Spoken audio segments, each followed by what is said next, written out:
సత్యాన్ని చెప్తాడు, నిన్ను సాటిస్ఫై చేసే మాటలు చెప్పాడు.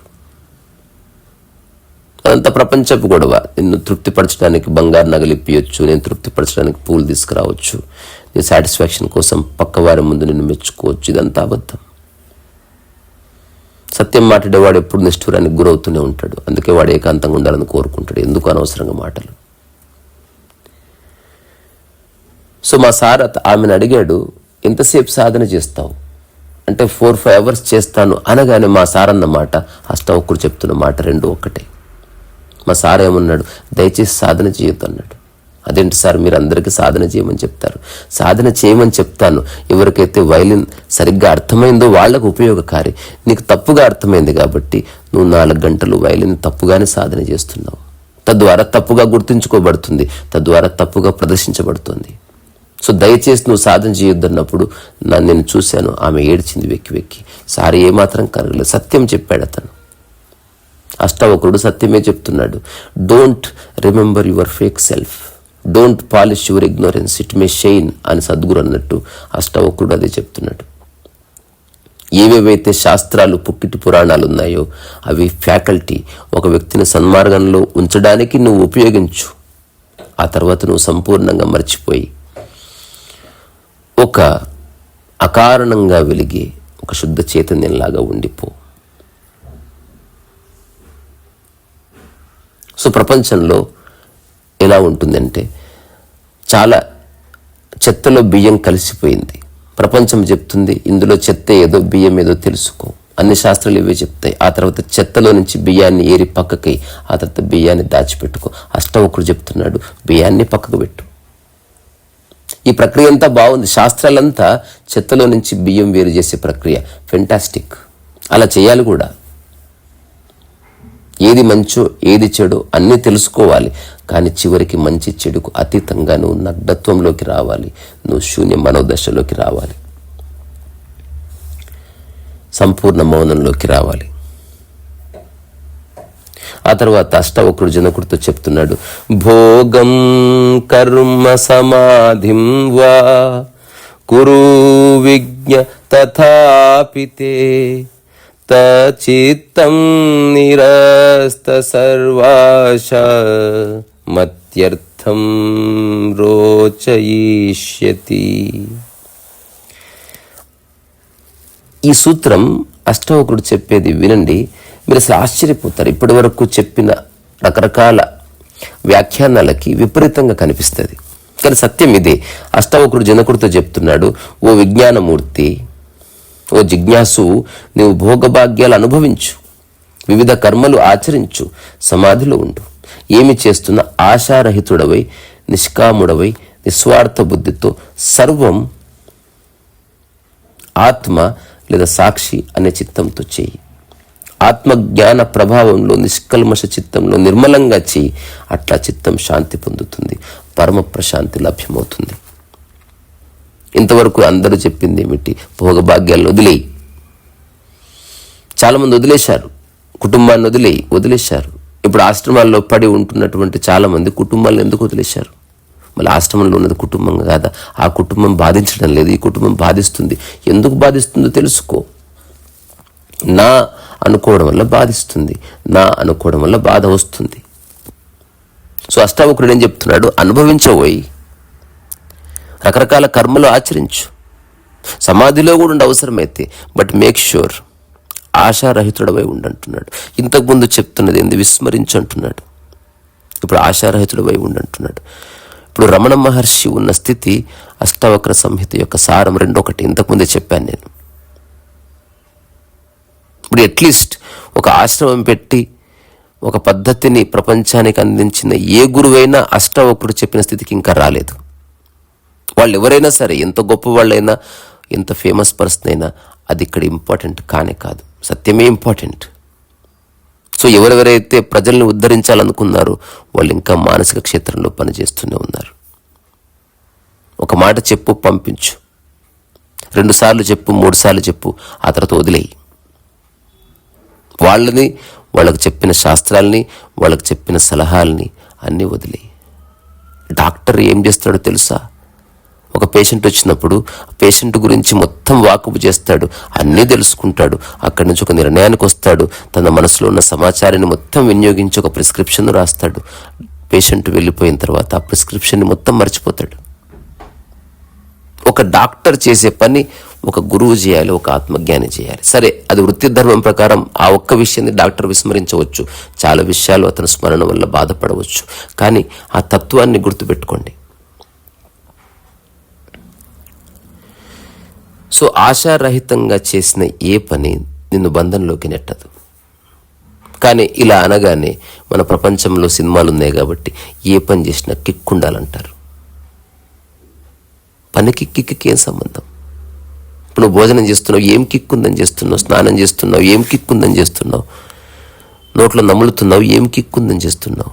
బాత్రూమ్కి వెళ్తున్నావు, షిట్కి వెళ్తున్నావు, ఏం కిక్ ఉందని చేస్తున్నావు? ఏ కిక్కు ఉండదు జీవితం నిజంగా తెలిస్తే. నువ్వు లైఫ్లో ఒక నిరాశని, ఒక అశాంతిని అనుభవిస్తున్నావు కాబట్టి you need some kick. Otherwise you don't need any kick. ఒక సహజ స్థితిలో అట్లా ఉండడానికి ఏ కిక్ అవసరం లేదు. సో మనకి భగవద్గీతలో చెప్పిందైనా అదే. ఏం చెప్పారు? కృష్ణుడు అర్జునుడితో చెప్పింది ఏమిటి? నువ్వు చేసేది జస్ట్ యుద్ధం చేయి, చచ్చేవాళ్ళు చస్తారు, పుట్టేవాళ్ళు పుడతారు. అదంతా నాకు సంబంధించిన విషయం. నువ్వు చేసే పనిని, దాని ఫలితాన్ని మొత్తం నేనే క్రియేట్ చేస్తున్నాను. నువ్వు నిమిత్త మాత్రుడివి అర్జున్. నువ్వు నా శరణుకు వచ్చేసి. ఇక్కడ కృష్ణుడు నేను నా శరణుకు వచ్చేయి అని అన్న చోట అష్టావక్రుడు ఒక చిన్న సైద్ధాంతికమైన మార్పు తీసుకొస్తున్నాడు. కృష్ణుడిని తీసేసి నీ ఆత్మను పెట్టుకో. దానికి ఏది అంటుకోదు, కృష్ణునికి ఏది అంటుకోదు, ఒక రమణునికి ఏది అంటుకోదు, ఒక పరమహంస స్థితిలో ఉన్నవాడికి ఏది అంటుకోదు. అన్నీ చేస్తున్నాడు, అన్నీ చెయ్యాలి, కానీ లోపట వాటి పట్ల ఏ ధారణ లేదు. ఆ సందర్భంలో నుంచి ఎంత అవసరమో అంత చేసి దాని అనుభవాల్ని, దాని సమాచారాన్ని మొత్తం విస్మరిస్తున్నాడు. ఇది ఏకకాలంలో హాయిగా జరుగుతుంది. ఇది నిరంతరం నువ్వు చేస్తూనే ఉన్నావు. ఆటో దిగిన మరుక్షణం ఆటో వాళ్ళని విస్మరిస్తున్నావు, 100% విస్మరిస్తున్నావు. ఒక నాప్కిన్తో మూతి తుడుచుకొని ఆ మూతి తుడుచుకున్న నాప్కిన్ని, ఆ తుడుచుకున్న అనుభవాన్ని విస్మరిస్తున్నావు. సరే, ఇదేమంత గొప్ప అనుభవం కాదు అని ప్రజలు అంటారు. కానీ అష్టావకుడు చెప్తున్నాడు, ప్రతిదీ స్మరణే, ప్రతిదీ చేష్టనే, ప్రతిదీ ఒక సకారణం కోసం జరగబడుతున్నాయి. సో ప్రతిదాన్ని నీ మనసు పట్టుకుంటుంది. అందులో నా అనుకున్న దాన్ని బలంగా పట్టుకుంటుంది, గొప్పది అనుకున్న దాన్ని బలంగా పట్టుకుంటుంది. ఎవరికైనా ఒక రాయి ఇచ్చి నేను కాశీలో తీసుకొచ్చానంటే కళ్ళకు అద్దుకొని తీసుకోవచ్చు. రాయిని రాయిలా చూడు, దేన్ని దాచిపెట్టుకోకు. అవసరమైతే ఆ రాయిని ఉపయోగించుకో, రాయితో బంధం వద్దు. పూజ చేసినప్పుడు కూడా సూత్రం ఇదే. బంధంలో నుంచి ప్రార్థన ఉపయోగపడదు, బంధంలో నుంచి ప్రేమ ఉపయోగపడదు. విముక్తిలో ప్రేమ ఉంటుంది. ఒక వైఫ్ అండ్ హస్బెండ్ ఒకరి పట్ల ఒకరు లిబరేటెడ్గా ఉన్నప్పుడు నిజమైన ప్రేమ ఆవిష్కరమవుతుంది. నిజమైన ప్రేమ ఆవిష్కారం కావాలంటే బంధం ఉండటానికి వీల్లేదు. ఇప్పుడు బంధం ఉందనుకో, కండిషన్సే వస్తాయి. అది ప్రేమ కాదు. నీ కండిషన్స్ ఎదుటి వ్యక్తిని నిర్వర్తించడం వల్ల నీకు ప్రేమ కలుగుతుంది. అది నీ ఈగో సాటిస్ఫాక్షన్. సో ప్రపంచంలో ఉన్న 99% మానవ సంబంధాలన్నీ ఫేక్. అవసరాల కోసం, ఒకరి ఈగోలు మరొకరి మీద రుద్దడం కోసం, ఏదో చెప్పాలనుకోవడం కోసం, ఏదో ఒప్పించాలనుకోవడం కోసం, రకరకాల కారణవశాల చేత అవన్నీ అట్లా ఉన్నాయి. అష్టవక్రుడు నిన్ను ఒకానొక చోట నిలబెట్టే ప్రయత్నం చేస్తున్నాడు. అవి నిజంగా ఫస్ట్ నుంచి నువ్వు నిలబడ్డ ప్రదేశమే. నేను ఒక చిన్న కథ రాసిన. ఒక గురువుకి చాలా శక్తులు ఉన్నాయని అందరూ అనుకుంటారు. సో ఆ గురువు దగ్గరికి శిష్యుడు వెళ్ళి చెప్తాడు, ప్రపంచంలో ఎత్తైన ప్రదేశంలో నేను వెళ్ళాలనుకుంటున్నా, నేను బ్యాగ్ వేసుకుని వెళుతున్నా. ఎక్కడికి వెళుతున్నావు? నేను మౌంట్ ఎవరెస్ట్కి లేదా హిమాలయాస్కి వెళుతా. అప్పుడు గురువు అన్నాడు, నాకు నా అద్భుత శక్తిని ఉపయోగించి నేను రేపు పొద్దున తెల్లవారుజాము 4 గంటలకు ప్రపంచంలో అద్భుతమైన శిఖరం మీద నిలబెడతా నేను. అంటే గురువు నమ్మాడు కాబట్టి పొద్దున్నే తయారై రెడీగా ఉన్నాడు. అసలు గురువు ఎక్కడికి తీసుకుపోలేదు, ఉన్న చోటే కూర్చున్నాడు. పదండి గురువు గారు, పోవడం ఎందుకు? ఉన్నతమైన శిఖరంలో నిలబడాలంటే ఎక్కడికి పోవాల్సిన అవసరం లేదు, రా నా ఎదురుగా కూర్చో.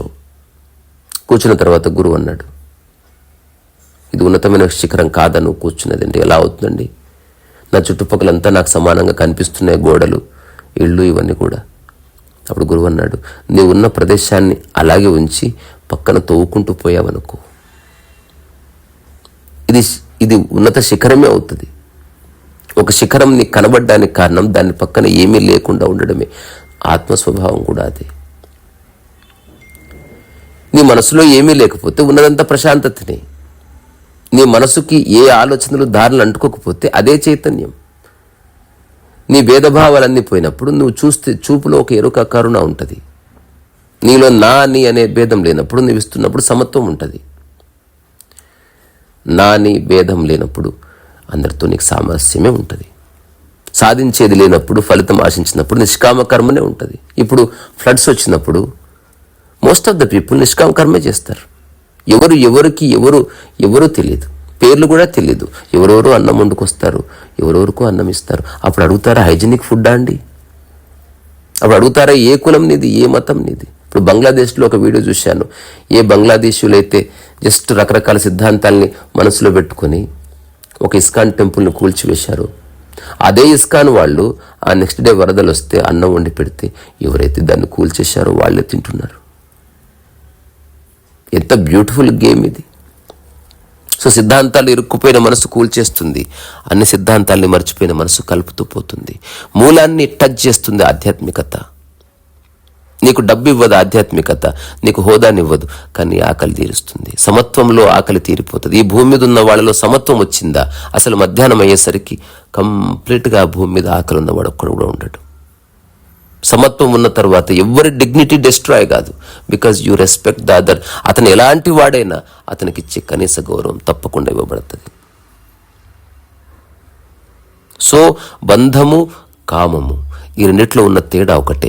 ఏదైనా ఒక దానికి నా జోడిస్తే కామం వచ్చింది, ఏదైనా ఒక దానికి మధ్య నా జోడించకుండా దాన్ని సందర్భం కోసం వాడితే అది బంధ విముక్తి.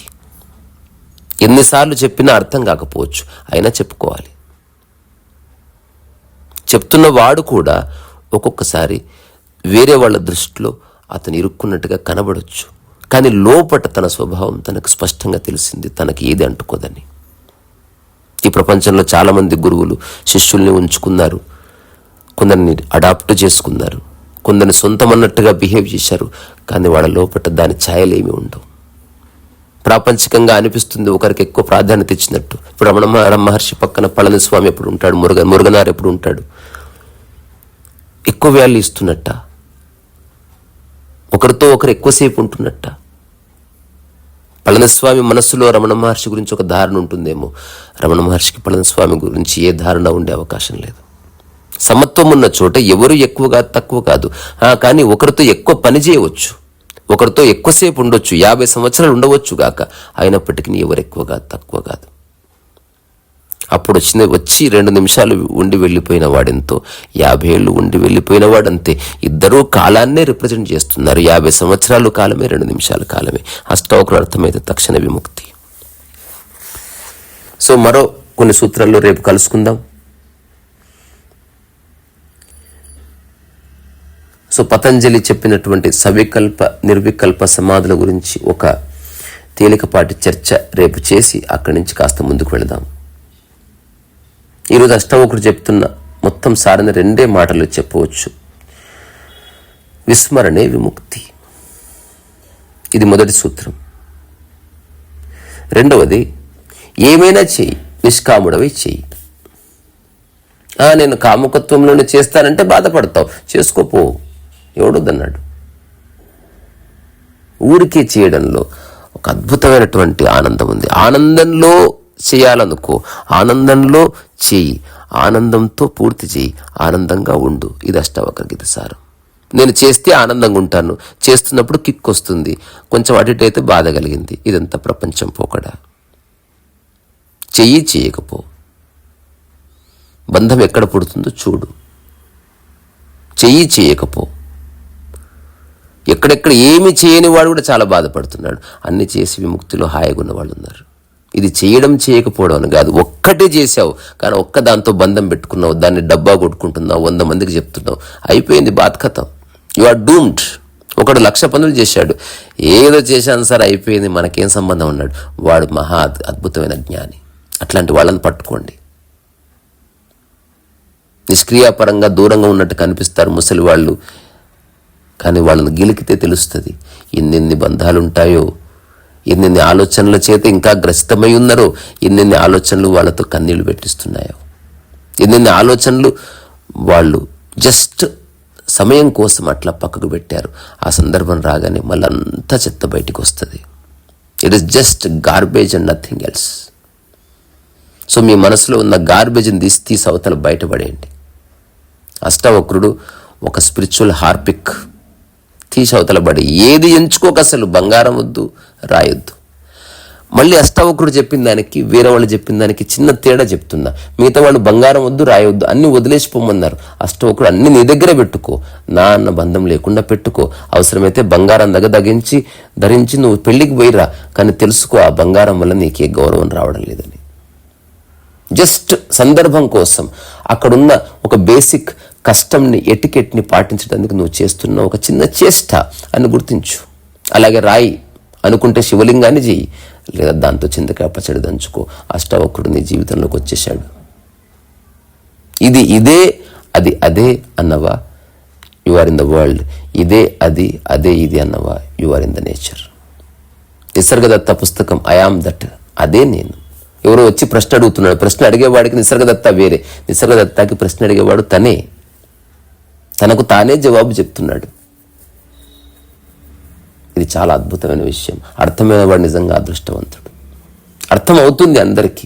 వేరే శాస్త్రాలు అర్థం కావచ్చు, కాకపోవచ్చు. అష్టావక్ర గీత ఈ భూమి మీద ఉన్న ప్రతి వ్యక్తికి ఏదో ఒక చోట ఖచ్చితంగా అర్థమవుతుంది. అట్లీస్ట్ ఒక 100 మందన్నా నాకు చెప్పారు, స్పష్టంగా చెప్పారు, ఫిలసాఫికల్గా కాదు. ఈ క్వాలిటేటివ్ చేంజ్ నేను చూశాను మొదటిసారి. నిన్ననే ఒక మిత్రుడు చెప్పాడు, ఇలా జరిగింది. ఇంతకుముందైతే 2-3 రోజులు బాధపడేవాడిని. మొట్టమొదటిసారి నిమిషంలో ఐఎమ్ అవుట్ ఆఫ్ ఇట్. తెలిసింది నాకు 2-3 రోజులు సమయమే, నిమిషము సమయమే. తద్వారా తక్కువ సమయంలో బయటపడడం అనేది నాకు తెలిసింది. మళ్ళీ అలాంటి సందర్భం కోసం ఎదురు చూస్తున్నాను, పారిపోవడంలే, నేను అక్కడే ఉంటాను. అలాంటి సందర్భం మళ్ళీ రాని, వచ్చినప్పుడు ఈసారి 1 సెకండ్ కాలంలో నేను బయటపడతాను. ఎప్పుడైతే నేను విదిన్ నో టైం ప్రసన్నంగా మారిపోయానో, మా ఇంట్లో అందరూ ఎంజాయ్ చేశారు దాన్ని. ఒక గంభీరత పోయింది, ఒక ఆహ్లాదకరత వచ్చింది. ఇంటికి వచ్చిన తర్వాత వాళ్ళు చెప్పారు, నేను నావి గుర్తుపెట్టుకోలే, ఆ క్షణంలో కోపం వచ్చిందంతే. నాకు మీ మీదే కోపం లేదు, మీరు చేస్తున్న పని మీద కోపం వచ్చింది. నేను పనిని అన్నాను, ఆ పని చేసిన ఆ క్షణపు వ్యక్తిని అన్నాను. మిమ్మల్ని నేనేమంటాను? మిమ్మల్ని అనడానికి ఏముంది? మీకే మరకలు అంటుకో, నాకే మరకలు అంటుకో. సో ఇప్పుడు చెప్తున్నది నేను, వింటున్నది మీరు కాదు. చెప్తున్నది నేనే, వింటున్నది నేనే. అష్టావక్రుడు చెప్తున్నాడు, అష్టావక్రుడు వింటున్నాడు. జనకుడు చెప్తున్నాడు, జనకుడు వింటున్నాడు. నేను చెప్తున్నాను, నేను వింటున్నాను. నేను వంట చేసుకుని నేనే తింటున్నాను. రీసాల సోవైస్.